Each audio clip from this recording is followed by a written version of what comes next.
Today on Investigate TV Plus, billions of dollars in medical debt weigh heavily on millions of Americans. I'm Lee Zurich. And I'm Tisha Powell. Families feel the financial strain on their daily lives as they struggle to pay their bills.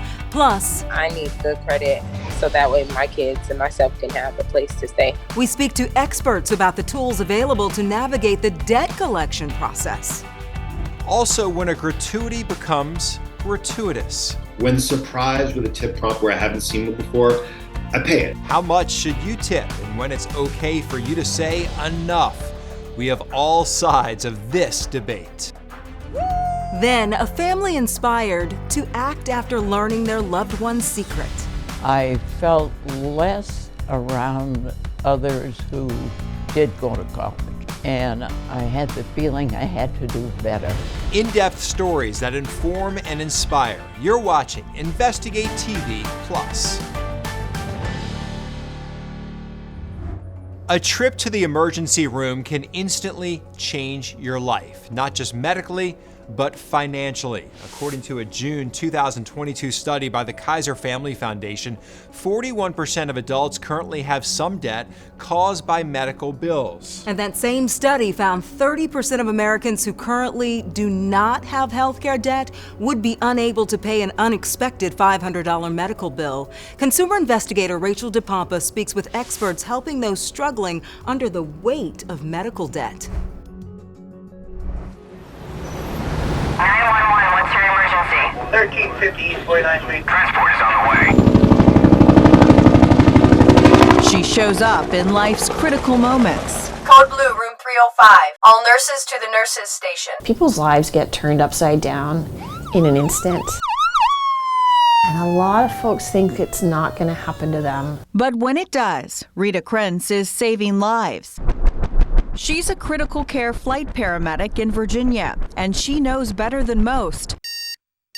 An unexpected trip to the hospital can leave a person with crushing financial debt. An ambulance is going to send a bill, the emergency department sends a bill, the radiologist who reads your CTs and your x-rays is probably going to send a bill. Nationally, 14% of all Americans have medical debt in collections, according to the Urban Institute, a nonprofit research organization. And that number only includes the medical debt in collections, not all of the debt owed to providers in this country. And this map from the Urban Institute, it shows that debt in collections. It's the highest among people living in the South, usually in lower income communities. As of August of 2021, the typical amount of medical debt in collections was $700.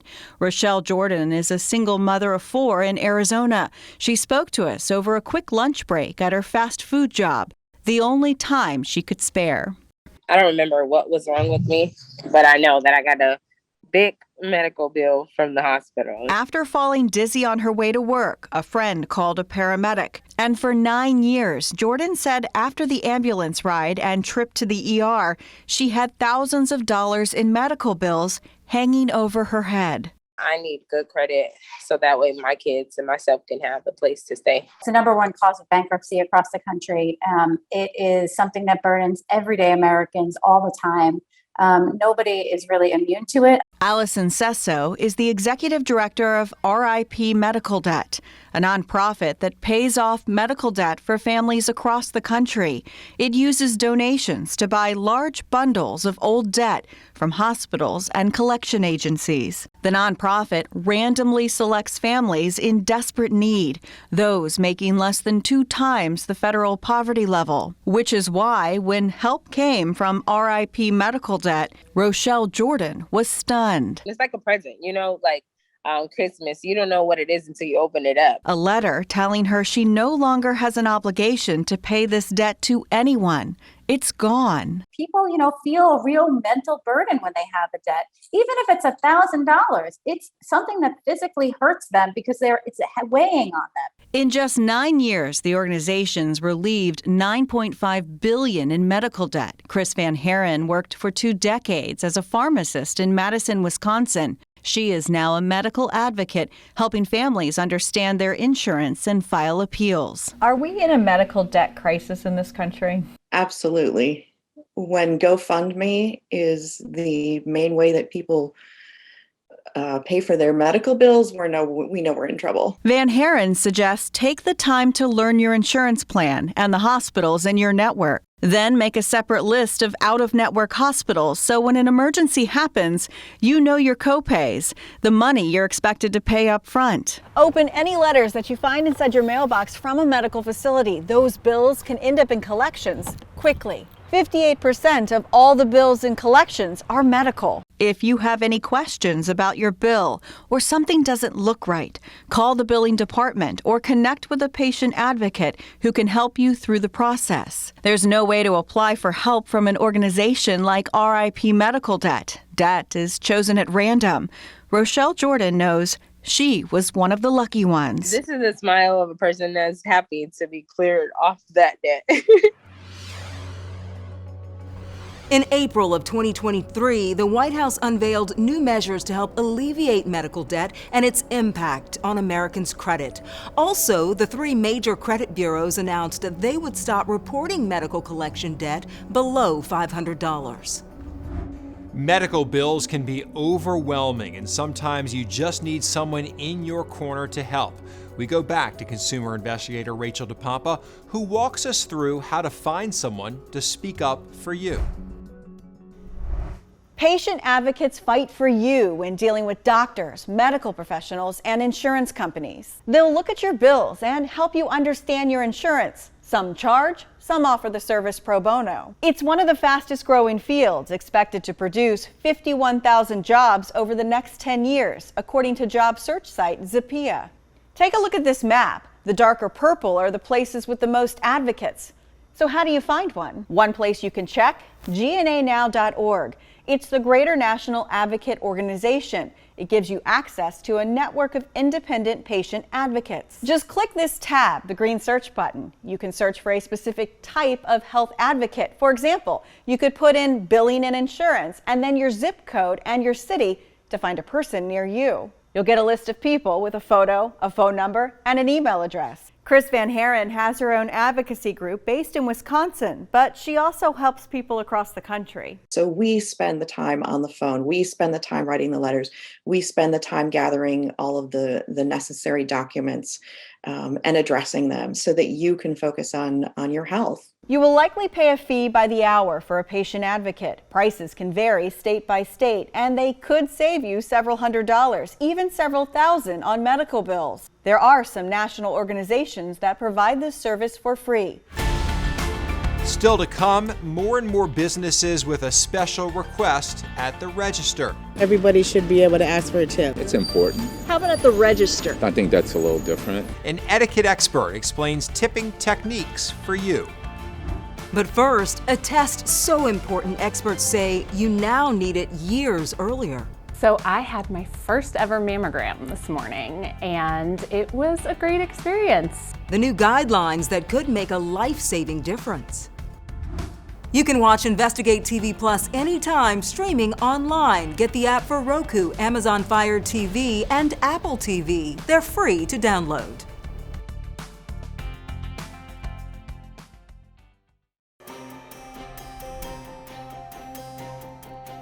It's likely you know someone with breast cancer or someone affected by it. The American Cancer Society says breast cancer is the most commonly diagnosed cancer in the United States among women. And that's why new guidelines from the U.S. Preventative Services Task Force suggest women should start getting screened for breast cancer at age 40. Currently, insurance companies cover annual mammograms for women who want them. Reporter Sharon Chen shows us why doctors say women should schedule this all-important test at this earlier milestone. Go right through here. At age 40, Megan Peters isn't wasting any time. So I had my first ever mammogram this morning, and it was a great experience. While Megan doesn't carry the breast cancer gene in her family, she's not taking any chances. For me personally, if a screening is offered and I meet the guidelines, I'm gonna get it. Since this is your first mammogram, so we know that this saves the most lives. Dr. Annalisa Winblad has been pushing for breast cancer screenings at age 40. She's the division director of breast imaging at the University of Kansas Medical Center. We know that when women present with small tumors that we identify on screening that haven't spread elsewhere in the body, those women do really well and have really great outcomes. It's this same outcome prompting the push for new guidelines. According to the National Cancer Institute, breast cancer among women ages 40 to 49 increased 2% on average between 2015 and 2019. It is estimated by lowering the screening age to 40, it could prevent at least one additional breast cancer death for every 1,000 women. This is going to save millions of lives from breast cancer. And according to the American Cancer Society, breast cancer is the second leading cause of cancer death among women. While Dr. Winblad applauds the new guidelines, she says screenings should be yearly. So we know that this saves the most lives. We know that when patients screen every other year, they present with larger tumors, later stage disease, and have worse outcomes. Push that chest forward for me, great. I've seen that process very intimately, and it is not fun. As for Megan, she knows firsthand the pain of cancer. We were very fortunate to get to be caregivers for my dad in the last few months of his life. And it's why she's doing her best now to avoid the same fate for her own family. It's a lot. It's a lot to ask of family, friends, loved ones. I happily did it. I know they would happily do it for me, but if we can avoid that, why not? Breast cancer also happens to men. A report by the Susan G. Komen Foundation estimates in 2023 there will be 2,800 new cases of breast cancer in men, and men are often diagnosed at a later stage of breast cancer than women. That same study found one reason could be that men are less likely than women to report signs and symptoms. She ran a U.S. Senate campaign and shook the hands of U.S. presidents, but a great-grandmother in Vermont carried a weight for 70 years. Was I disappointed? I can muster up tears. Still to come, the secret that inspired her family to take action. And coming up after the break, from the coffee shop to sit-down dinners, more and more businesses want you to tip. We go to the experts to find out how much is enough and when it's okay to say no. Our in-depth coverage continues. You can get connected to Investigate TV Plus on all social media platforms.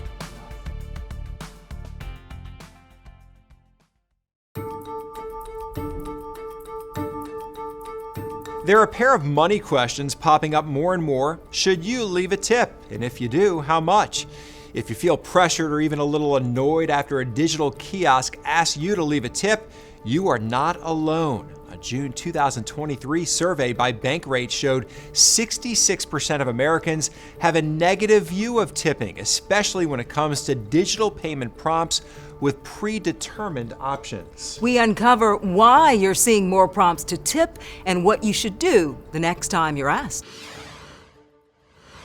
Everybody should be able to ask for a tip. It's important. How about at the register? I think that's a little different. From restaurants to delivery apps, and even that morning cup of coffee, the option to tip is attached to a growing number of services. This trend is dubbed tip creeping, which Retail Wire defines as the increasing variety of services that now expect a tip from customers.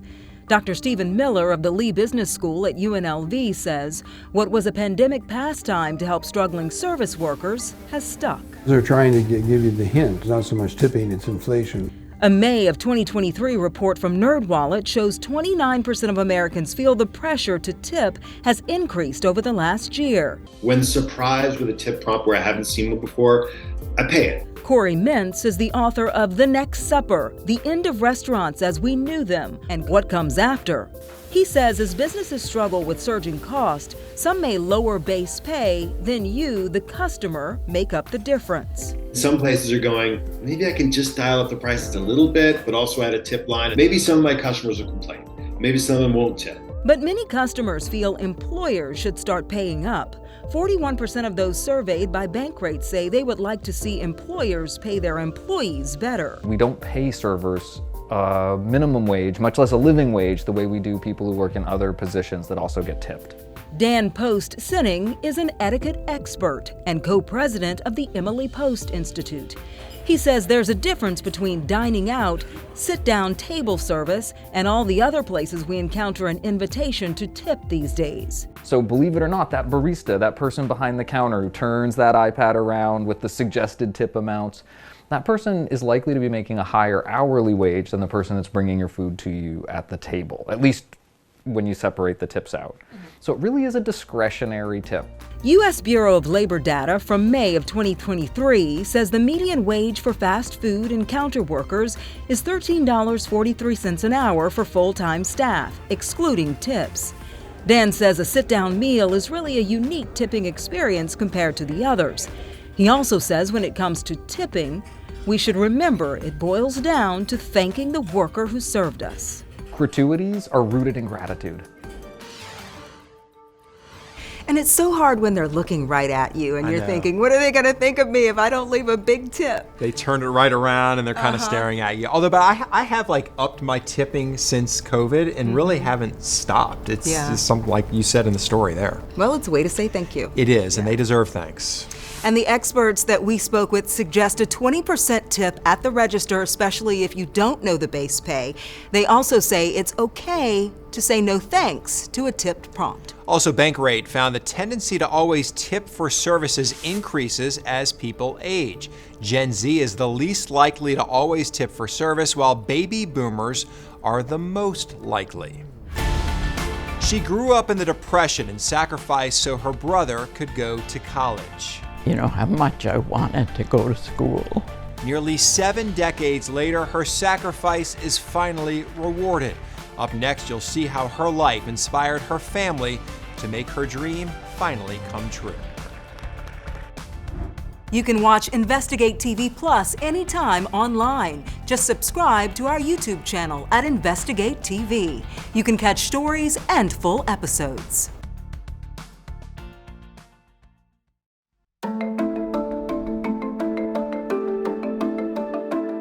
For nearly 7 decades, Claire Duke kept a secret from her family in Vermont. Despite all of her accomplishments, including running a U.S. Senate campaign and meeting presidents, Claire always lamented she never had the opportunity to go to college. Reporter Joe Carroll is in Vermont to show us how Claire's inspiring life inspired her family to make her dream a reality. Claire Duke savors her view. It'll take care of all your troubles. At her home in Barrytown. But I mean, how can you do anything but relax? Relaxing is new to Claire. In her early days, she was on the go. You like to state your opinion? I sure do. The Barry native was born in the Depression and grew up on a farm with her parents and her brother Leo. Claire was a good student, but when it was time to look at colleges, she received some sobering news. You know how much I wanted to go to school. For close to 7 decades, Claire kept a secret. It was a real disappointment. She wanted to become a teacher. Claire was accepted to what was then Linden Teachers College.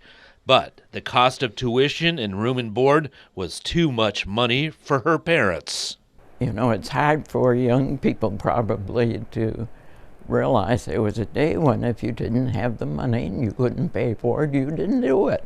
I felt less around others who did go to college, and I had the feeling I had to do better. Claire did prove herself. With a passion for politics, she ran a U.S. senatorial campaign, met presidents, and helped establish the League of Women Voters in central Vermont. She also became a successful real estate agent, all while raising 6 kids with her husband, David. So I know how to work. I know how to work hard. That's a big advantage. It was a question of we. Claire wrote her life story down on a website called Storyworth and turned it into a book for her family. At the time, my parents explained that the cost of sending Leo to Syracuse University would make another college tuition prohibitive.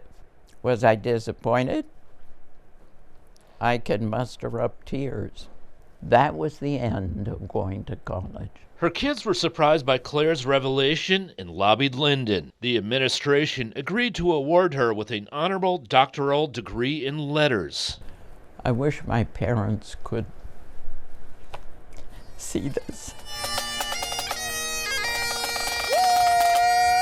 Claire's sons and daughters made it to graduation at Northern Vermont University in Lyndon. Oh, good morning. Unfortunately, the 87-year-old became ill and couldn't make it to the graduation. She made her own story. Her older brother Leo, the one who did go off to college, was there. When you heard that she had that desire, what was your reaction? A surprise and disappointment for her. Yeah.